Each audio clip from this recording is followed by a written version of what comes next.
Meron tayong pasyente, TV, Philips. 43 inch ata ito na Philips na brand. Ang issue nito ay walang power. Chinek natin yung supply, walang pumapasok sa main filter. Pero merong supply na pumapasok na AC sa outram outlet. So, chinek natin yung fuse. Yung fuse ay open. Tingnan natin kung bakit naging open yung fuse. Pero wala tayong nakikitang shorted dito.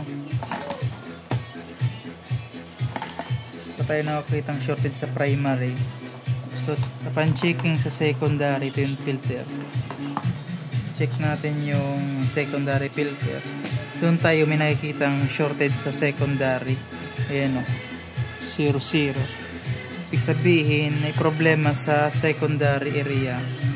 Kaya naging open yung fuse. Okay? Tingnan natin kung ano yung dahilan.